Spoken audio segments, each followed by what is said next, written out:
ಎಲ್ಲರಿಗೂ ನಮಸ್ಕಾರ. ಮತ್ತೊಂದು ವಿಡಿಯೋಗೆ ಸ್ವಾಗತ. ನಾನು ನಿಮ್ಮ ಡಾರ್ಲಿಂಗ್ ದನ. ಇವತ್ತು ಮ್ಯಾಚ್ ಡೇ ಗುರು. RCB SRH ಮ್ಯಾಚ್ ಇದೆ.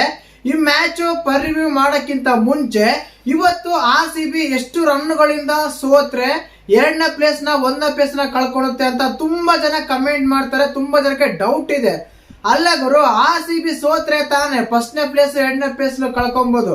ಇಲ್ಲಿ ಮೇನ್ ಆಗಿ ತುಂಬಾ ಜನಕ್ಕೊಂದು ಡೌಟ್ ಏನಂದ್ರೆ, ಈಗ SRH ಅವರು ಇಷ್ಟು ರನ್ಗಳಿಂದ ಗೆದ್ರೆ RCB ಸ್ಥಾನ ಕೆಳಗೆ ಬರುತ್ತೆ, ಮೂರನೇ ಸ್ಥಾನಕ್ಕೆ ಬರುತ್ತಾ, ಎರಡನೇ ಸ್ಥಾನಕ್ಕೆ ಬರುತ್ತಾ? ಅದೇ ರೀತಿಯಾಗಿ RCB ನ ಒಂದನೇ ಸ್ಥಾನದಿಂದ ಯಾಕೆ ಕಳಿಬೇಕು? ಸಿಂಪಲ್ ಆಗಿ ಗುಜರಾತ್ ಅವ್ರನ್ನ ಕೆಳಗೆ ತಂದ್ಬಿಟ್ರೆ ಆಯ್ತಲ್ಲ ಅಂತೆಲ್ಲ ತುಂಬಾ ಡೌಟ್ ಕೂಡ ಬರ್ಬೋದು. ಈ ಡೌಟ್ ಒಂದು ಕ್ಲಾರಿಫೈ ಮಾಡ್ತೀನಿ. ಇಲ್ಲಿ ಮೇನ್ ಆಗಿ ಏನಂದ್ರೆ, SRH ಅವರು RCB ಅವರನ್ನು ತಗೊಂಡಾಗ ವಿಶೇಷವಾಗಿ 88 ರನ್ಗಳಿಂದ ಗೆದ್ರೆ ಯಾರು SRH ಅವರು ಒಂದು ವೇಳೆ ಗೆದ್ರೆ ಗೆಲ್ಲಲ್ಲ. ಪ್ರಿಡಿಕ್ಷನ್ ಈಗಲೇ ಹೇಳ್ಬಿಡ್ತೀನಿ, RCB ನೇ ಮ್ಯಾಚ್ ಗೆಲ್ಲೋದು. ಸರಿನಾ? ನಿಮ್ಮ ಪ್ರಿಡಿಕ್ಷನ್ ಏನಂತ ಕಮೆಂಟ್ ಮಾಡಿ. ಖಂಡಿತವಾಗಿ ಯಾರಾದ್ರೂ ಕರೆಕ್ಟ್ ಆಗಿ ಪ್ರಿಡಿಕ್ಟ್ ಮಾಡ್ತೀರಾ ಅವ್ರ ಹೆಸರು ನನ್ನ ವಿಡಿಯೋದಲ್ಲಿ ಬರುತ್ತೆ. ಯಾರಾದ್ರೂ ಕರೆಕ್ಟ್ ಆಗಿ ಕಮೆಂಟ್ ಮಾಡಿರ್ತಾರೋ ಅವರು ಮಿಸ್ ಮಾಡ್ತಾನೆ ವಿಡಿಯೋ ಕೆಳಗೆ ಕಮೆಂಟ್ ಮಾಡೋದು ಮಾತ್ರ ಮರಿಬೇಡಿ. ಮೇನ್ ಆಗಿ SRH ಅವರು ಒಂದ್ ವೇಳೆ ಫಸ್ಟ್ ಬ್ಯಾಟಿಂಗ್ ಆಡಿ 220 240 ಯಾರೋ ಸ್ಕೋರ್ ಹೊಡೆದು ಅವರು 88 ರನ್ಗಳ ಮೇಲೆ ವಿನ್ ಆದ್ರೆ ಆವಾಗ SRH ಸೆಕೆಂಡ್ ಪ್ಲೇಸಿಗೆ ಬರುತ್ತೆ. ಆವಾಗ ನೀವು ಅನ್ಕೋಬಹುದು RCB ಅಲ್ಲೇ ಇರುತ್ತಂತ. ಈಗ SRH ಅವರು 88 ರನ್ಗಳೆಲ್ಲ ಗೆದ್ದ ಮೇಲೆ ಇವ್ರದ್ದು ಯಾವ ರೀತಿ ಆದ್ರೆ ಪಾಸಿಟಿವ್ ಆಗುತ್ತೆ SRH, ಹಾಗೇನೆ RCB ಕೂಡ ನೆಗೆಟಿವ್ ಆಗುತ್ತಾನೆ. ಆವಾಗ ಏನಾಗುತ್ತೆ ಅಂದ್ರೆ SRH ಮತ್ತು GT ಗಿಂತ ನಮ್ದು RCB ನೆಟ್ ರನ್ ರೇಟ್ ಕಡಿಮೆ ಆಗುತ್ತೆ. ಆವಾಗ RCB ಮೂರನೇ ಸ್ಥಾನಕ್ಕೆ ಬರೋ ಚಾನ್ಸಸ್ ತುಂಬಾ ಹೈ ಇರುತ್ತೆ. ಅಷ್ಟು ರನ್ಗಳ ಮೇಲೆ ಸೋತ್ರೆ, ಒಂದ್ ವೇಳೆ ಅಷ್ಟು ರನ್ಗಳ ಮೇಲೆ ಸೋಲಿಲ್ಲ ಅಂದ್ರೆ ಅದಾದ್ಮೇಲೆ ಏನಾಗುತ್ತೆ ಹೇಳಿ, SRH ಅಲ್ಲೇ ಇರುತ್ತೆ, ಸೆಕೆಂಡ್ ಪ್ಲೇಸ್ ಅಲ್ಲಿ GT ಇರುತ್ತೆ, ಫಸ್ಟ್ ಪ್ಲೇಸ್ ಅಲ್ಲಿ RCB ನೇ ಇರುತ್ತೆ. ಆ ರೀತಿ ಇರುತ್ತೆ ಖಂಡಿತವಾಗ್ಲು. ಇನ್ನು ಮೇನ್ ಆಗಿ ಒಂದ್ ವೇಳೆ RCB ಗೆ ಫಸ್ಟ್ ಬ್ಯಾಟಿಂಗ್ ಮಾಡಕ್ ಕೊಟ್ಬಿಟ್ಟು ನಾವು ಚೇಂಜಿಂಗ್ ಮಾಡ್ತೀವಿ ಗುರು ಅಂತ ಏನಾದ್ರು ಅವ್ರೇನಾದ್ರು ಅನ್ಕೊಂಡ್ರೆ ಆವಾಗ ಏನಾಗುತ್ತೆ ಅಂದ್ರೆ, ನೋಡ್ ಗುರು, ಸ್ಕೋರ್ ಎಷ್ಟನ್ನ ಹೊಡೆದಿರ್ಲಿ ಅವ್ರು 11ವರೆಗೆ ಚೇಂಜ್ ಮಾಡಬೇಕು. 150 ಸ್ಕೋರ್ ಹೊಡೆದಾರಂದ್ರೆ ಅವರು, ನಮ್ಮ RCB ಎಕ್ಸಾಂಪಲ್ ಆಗಿ ಹೇಳ್ತೀನಿ, 150 ಸ್ಕೋರ್ ಏನಾದ್ರು ಹೊಡೆದ್ರೆ 11ವರೆಗೆ ಚೇಂಜ್ ಮಾಡಬೇಕು. ಅದು ಸಾಧ್ಯನಾ? ಸಾಧ್ಯನೇ ಇಲ್ಲ.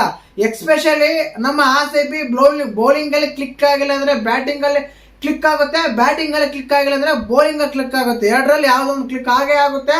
ಅಷ್ಟೊಂದು ಹೀನಾಯ ಸೋಲೋದೇ ಇಲ್ಲ.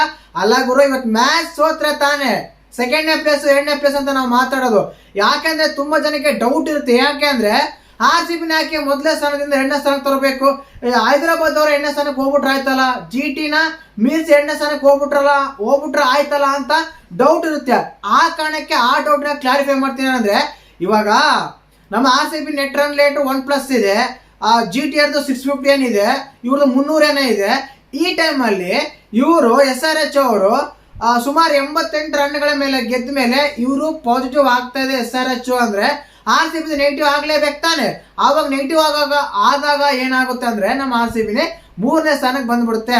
ಈ ರೀತಿ ಕ್ಯಾಲ್ಕುಲೇಷನ್ ಇರುತ್ತೆ ಖಂಡಿತವಾಗ್ಲು. ಇದೇನು ನಡೆಯಲ್ಲ, ಆ ಶ್ರೀನಾಯವ ಸೋಲಲ್ಲ, ಮ್ಯಾಚೇ ಸೋಲಲ್ಲ ಗುರು, RCB ಗೆಲ್ಲುತ್ತೆ. ಇನ್ನು ಮೇನ್ ಆಗಿ ಪಿಚ್ ರಿಪೋರ್ಟ್ ಯಾವ ರೀತಿ ಇದೆ, ಕಂಡೀಷನ್ಸ್ ಯಾವ ರೀತಿ ಇದೆ, ಮೇನ್ ಆಗಿ ಮಾತಾಡಲೇಬೇಕು.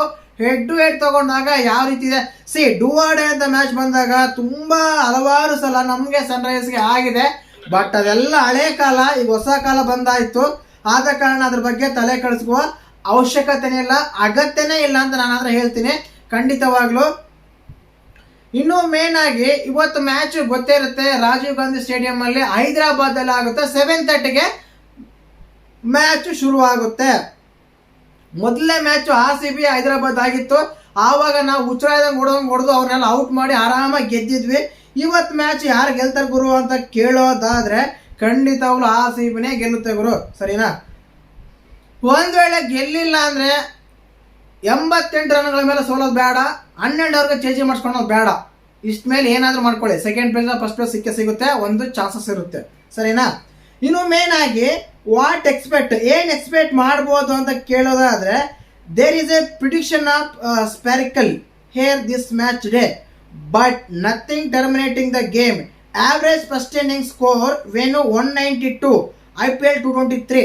ಇಲ್ಲಿ 193 ಹೈ ಸ್ಕೋರ್ ಆಗಿತ್ತು. ಬಟ್ 2023 ಆದ್ಮೇಲೆ ಇಲ್ಲಿ ಫಸ್ಟ್ ಇನ್ನಿಂಗ್ ಸ್ಕೋರ್ ಏನಂದ್ರೆ 23 ಆದ್ಮೇಲೆ 214 ಸ್ಕೋರ್ ಆವರೇಜ್ ಸ್ಕೋರ್ ಆಗಿದೆ ಫಸ್ಟ್ ಇನ್ನಿಂಗ್ಸ್ ಅಲ್ಲಿ. ಎಕ್ಸ್ಪೆಷಲಿ ಸನ್ ರೈಸರ್ಸ್ ಅವರು 210, 220, 230 ಎಲ್ಲ ಹೊಡೆದು ಈ ಗ್ರೌಂಡ್ ಅಲ್ಲಿ ಡಿಫೆಂಡ್ ಮಾಡ್ಕೊಂಡಿದ್ದಾರೆ, ಗೆದ್ದಿದ್ದಾರೆ ಕೂಡ. ಸರಿನಾ? ಬಿಗ್ ವಿನ್ನಿಂಗ್ ಏನಲ್ಲ, ಸಿಂಪಲ್ ಆಗಿ 10 20 ಗೆದ್ದಿದ್ದಾರೆ. ಆದ ಕಾರಣ ಫಸ್ಟ್ ಬ್ಯಾಟಿಂಗ್ ಆಗ್ತಾ ಇದೆ. ಮೇನ್ ಆಗಿ ಇದು ಕೂಡ ಆರಾಮಾಗಿ ಚೇಂಜಿಂಗ್ ಪಿಚ್ ಅಂತ ಹೇಳಕ್ ಆಗಲ್ಲ.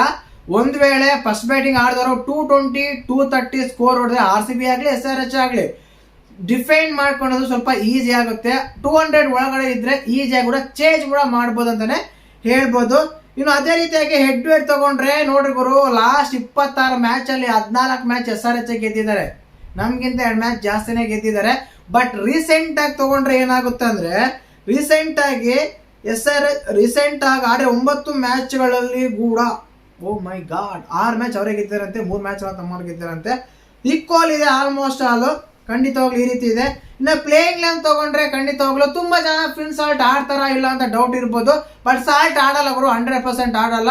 ಇವತ್ತು ಜಾರ್ಡನ್ ಕಾಕ್ಸ್ ಆಡೋ ಸಾಧ್ಯತೆ ಇದೆ. ಮೇನ್ ಆಗಿ ಏನಂದ್ರೆ ಜಕೋಬ್ ಬೆಥೆಲ್ ಕಂಟಿನ್ಯೂಸ್ ಆಗಿ ಫೇಲ್ಯೂರ್ ಆಗ್ತಾ ಇದ್ದಾರೆ. ಆದ ಕಾರಣಕ್ಕೆ ಜಕೋಬ್ ಬೆಥೆಲ್ ಪ್ಲೇಸ್ ಅಲ್ಲಿ ಜಾರ್ಡನ್ ಕಾಕ್ಸ್ ಆಡಿಸಬಹುದು ಕೀಪರ್ ಆಗಿ. ಅದೇ ರೀತಿಯಾಗಿ ಜಿತೇಶ್ ಶರ್ಮಾ ಪ್ಲೇಸ್ ಅಲ್ಲಿ ವೆಂಕಟೇಶ್ ಅವರು ಆಡ್ಬೋದು. ಲಾಸ್ಟ್ ಮ್ಯಾಚ್ ಸಖತ್ತಾಗಿ ಆಡಿದ್ರಲ್ಲ ಆ ಕಾರಣಕ್ಕೆ. ಇನ್ನು ಪ್ಲೇಯಿಂಗ್ ಲೆವೆನ್ ತಗೊಂಡ್ರೆ Travis Head, Abhishek Sharma, Ishan Kishan, Klaasen, Nitish Kumar Reddy, Sahil Arora, Smaran Ravichandran, Pat Cummins, Shivang Kumar, Eshan Malinga, Shakib Hussain, ಫರ್ಬಲ್ ಹಿಂಗೆ ಆಡ್ತಾರೆ ಗುರು. ಈಗ ಒಂದು ಕ್ಲಾರಿಟಿ ಕೊಡಕ್ ನಾನು ಇಷ್ಟಪಡ್ತೀನಿ. ಏನ್ ಗೊತ್ತಾ, ಹೈದರಾಬಾದ್ ಅವರು ಒಂದು ಸ್ವಲ್ಪ ಬೌಲಿಂಗ್ ಕ್ಲಿಕ್ ಆಗಿದೆ. ನಮ್ಮ ಸ್ಟಾರ್ಟಿಂಗ್ ಅಲ್ಲಿ ಮ್ಯಾಚ್ ಆಡಿದಾಗ ಯಾರ್ಯಾರು ಇದ್ರು, ಈ ಹರ್ಷಲ್ ಪಟೇಲ್ ಆಗಿರ್ಬೋದು, ಇನ್ನು ಓಲ್ಡ್ ಬೌಲರ್ಸ್ ಎಲ್ಲ ಇದ್ರು. ಬಟ್ ಇವಾಗೆಲ್ಲ ಸಕೀಬ್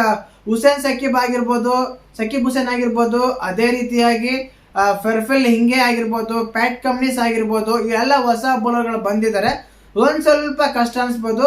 ಅದಕ್ಕಿಂತ ಕಷ್ಟ ನಮ್ಮ RCB ಬೌಲರ್ಸ್ ಅನ್ಬೋದು. ಅವ್ರಿಗೆ ಯಾರಿಗೆ ಹೇಳಿ, ಅದೇ SRH ಬ್ಯಾಟರ್ಸ್. ಏನಕ್ಕಂದ್ರೆ ಭುವಿ ಆಗಿರ್ಬೋದು, ಹ್ಯಾಜಲ್ವುಡ್ ಆಗಿರ್ಬೋದು, ಒಳ್ಳೆ ಬೌಲಿಂಗ್ ಮಾಡ್ತಾ ಇದ್ದಾರೆ. ಆದ ಕಾರಣ ಇನ್ನು RCB ಪ್ಲೇಯಿಂಗ್ ಅಲ್ಲಿ ಜಕೋಬ್ ಬೆಥೆಲ್ ಕೊಟ್ಟಿದ್ದಾರೆ, ಬಟ್ ಆರ್ಸ ಡೌಟ್ ಅನ್ಸುತ್ತೆ. Virat Kohli, Devdutt Padikkal, Rajat Padikkal, Venkatesh Iyer, Jitesh Sharma, Tim David, Romario Shepherd, Suyash Sharma, Krunal Pandya, Rasikh Salamdar, Bhuvneshwar Kumar, ಅಜಲೋಡ್ ಇದಾಗ್ತಾ ಇದೆ. ಮೇನ್ ಆಗಿ ನೋಡೋಣ ಏನೆಲ್ಲ ಆಗುತ್ತೆ ಅಂತ. RCB ಅಕ್ರಾಸ್ ಆಲ್ 220, 25, 26 ಇದು only one side. 70+ win percentage back to back editions on league history. ಇದು ಮಾತ್ರ ಆಗ್ತಾ ಇದೆ ಅಂತ. 70+ ವಿನ್ನಿಂಗ್ ಇದೆ ಅಂತೆ 2020-2026 ಇಷ್ಟು ಕ್ರಿಯೇಟ್ ಮಾಡ್ತಿದೆ ಅಂತೆಲ್ಲ ಹೇಳ್ತಾರೆ. ನೋಡೋಣ. ವಿರಾಟ್ ಕೊಹ್ಲಿ ಅವರು ಆಲ್ಮೋಸ್ಟ್ 500+ ಸ್ಕೋರ್ ಮಾಡಿದ್ದಾರೆ. ಈ ಸಲ ಕೂಡ ಈಸಿಯಾಗಿ ಮಾಡ್ತಾರೆ. ಪರ್ಪಲ್ ಕ್ಯಾಪ್ ತಗೊಂತಾರ ಅಂದ್ರೆ ತಗೋಬೇಕಂದ್ರೆ ಕರೆಕ್ಟಾಗಿ 100 ಮಾಡಬೇಕು, ಆವಾಗ ಪರ್ಪಲ್ ಕ್ಯಾಪ್ ಸಿಗುತ್ತೆ, ಇಲ್ಲಾಂದ್ರೆ ಸಿಗೋದ ಡೌಟ್. ಆರೆಂಜ್ ಕ್ಯಾಪ್ ಸಿಗುತ್ತೆ. ಆ ರೀತಿ ಆಗಿದೆ ಖಂಡಿತವಾಗ್ಲು. ಮತ್ತೆ ನಿಮ್ಮ ಪ್ರಕಾರ ಯಾರು ವಿನ್ ಆಗ್ತಾರೆ, ಯಾರು ವಿನ್ ಆಗ್ಬೇಕಂತ ಕಮೆಂಟ್ ಮಾಡಿ. ಖಂಡಿತವಾಗ್ಲು ಯಾರೆಲ್ಲ ಕರೆಕ್ಟಾಗಿ ಕಮೆಂಟ್ ಮಾಡಿದ್ರೆ ಅವ್ರ ಹೆಸರೆಲ್ಲ ವಿಡಿಯೋದಲ್ಲಿ ಬರುತ್ತೆ. ಖಂಡಿತವಾಗ್ಲು ಮಿಸ್ ಮಾಡ್ದೇನೆ ಕಮೆಂಟ್ ಮಾಡಿ. ಚಾನಲ್ ಯಾರನ್ನ ಹೊಸ ನೋಡ್ತಿದ್ರೆ ಮಿಸ್ ಮಾಡಿ ಸಬ್ಸ್ಕ್ರೈಬ್ ಮಾಡಿ. ಜೈ ಹಿಂದ್, ಜೈ ಕರ್ನಾಟಕ.